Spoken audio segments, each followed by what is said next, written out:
ఒకవేళ 6 గ్యారంటీలు 2 లక్షల రుణమాఫీ చేయకపోతే మీ రాజీనామాను గవర్నర్ గారికి ఇవ్వడానికి మీరు సిద్ధంగా ఉన్నారా అని నేను అడుగుతా ఉన్నా. మీరు దేవుడి మీద ప్రమాణం చేసి ఒట్లు పెట్టుకొని బాండ్ పేపర్ల మీద రాసి ఇచ్చిన హామీలు నిజమే అయితే రాజీనామా చేయడానికి ఎందుకు వెనకడుగు వేస్తున్నారు? మీరు రాజీనామాకు ముందుకు రావడం లేదంటే ఈ రాష్ట్ర ప్రజల్ని మరొక్కసారి మీరు మోసం చేస్తున్నట్టే లెక్క.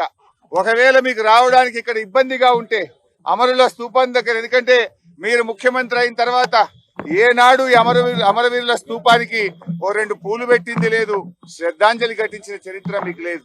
ఇది నిజంగా మా దురదృష్టం.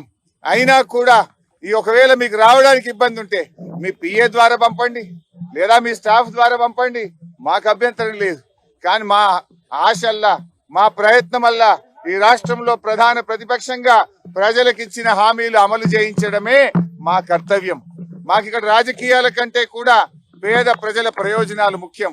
అవ్వా తాతలకు 4,000 రూపాయల పెన్షన్ రావాలి, రైతులకు 15,000 రైతు బంధు రావాలి, రైతులకు 2 లక్షల రుణమాఫీ జరగాలి, వడ్లకు మక్కలకు 500 బోనస్ రావాలి, రాష్ట్రంలోని మహిళలకు 2,500 రూపాయలు రావాలి. ఇవేమి మేము కొత్తగా అడుగుతున్నాయి కావు, ఇవేమి మా గొంతమ్మ కోరికలు కావు. ఎన్నికల ముందు మీరు కాళ్ళల్లో చేతులల్లో మొక్కి మీరు బాండ్ పేపర్ల మీద రాసిచ్చిన మాటలు. స్వయంగా సోనియా గాంధీ గారు రాష్ట్ర ప్రజలకు లేఖ రాశారు. ఈ 6 గ్యారంటీలను 100 రోజుల్లో అమలు చేయించే బాధ్యత మాది అని స్వయంగా సోనియా గాంధీ గారే రాష్ట్ర ప్రజలకు లేఖ రాశారు.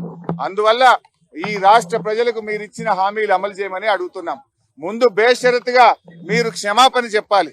ఎందుకంటే డిసెంబర్ 9న తొలి సంతకం 6 గ్యారంటీల మీద పెడతామని, రుణమాఫీ మీద పెడతామని మాట తప్పినందుకు ముందు క్షమాపణ చెప్పండి. ఇకనైనా ఆగస్టు 15 అమలు చేస్తే మాకు సంతోషం.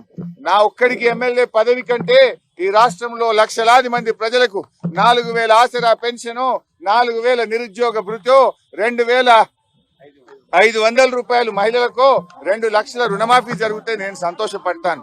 5 ఏళ్లు నాకు పదవిలో లేకపోయినా కూడా రాష్ట్ర ప్రజలకు మేలు జరిగితే నాకు అంతకంటే ఆనందం ఇంకోటి ఉండదు. ఇందువల్ల నేను రాజకీయాలకు అతీతంగా స్వచ్ఛందంగా ముందుకొచ్చాను.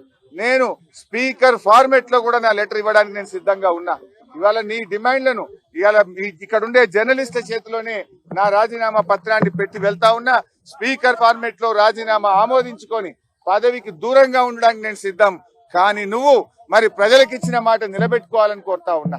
6 గ్యారంటీలు 100 రోజుల్లో అమలు చేస్తామని బాండ్ పేపర్ల మీద రాశారు, చట్టబద్ధత తెస్తామని చెప్పారు, మొదటి రోజే సంతకం పెడతామన్నారు. ఇది సోనియా గాంధీ తల్లిగా ఇచ్చే మాట అని చెప్పి రాష్ట్ర ప్రజలకు మీరు హామీ ఇచ్చారు. ఆ హామీలు అమలు చేయాలని మరొక్కసారి నేను కోరుతా ఉన్నా. మీరు రావడం రాకపోవడం మీ విజ్ఞత. ఒకవేళ మీరు రాకపోతే ఇక్కడ అమరుల స్తూపం దగ్గరికి వస్తే పూలు పెట్టాలని మీకేదైనా బేసిజాలుంటే కనీసం మీ స్టాఫ్ ద్వారానైనా మీ రిజిగ్నేషన్ లెటర్ పెట్టండి. నేను ఇక్కడ ఉండే జర్నలిస్టులకే నా రాజీనామా లేఖ విచ్చిపోతున్నా. మా జర్నలిస్టులే తెలంగాణ ఉద్యమకారులు. తెలంగాణ ఉద్యమంలో మా జర్నలిస్టులు, మేధావులు అద్భుతంగా పోరాడారు. వాళ్ళ చేతిలోనే నా రాజీనామా లెటర్ పెడుతున్నా. నువ్వు అమలు చేస్తే వాళ్ళు నేరుగా నా లెటర్ ను స్పీకర్ గారికి ఇవ్వచ్చు. ఒకవేళ మీరు కూడా పెడితే అది మీ పెద్దరికాన్ని నిలబెట్టది.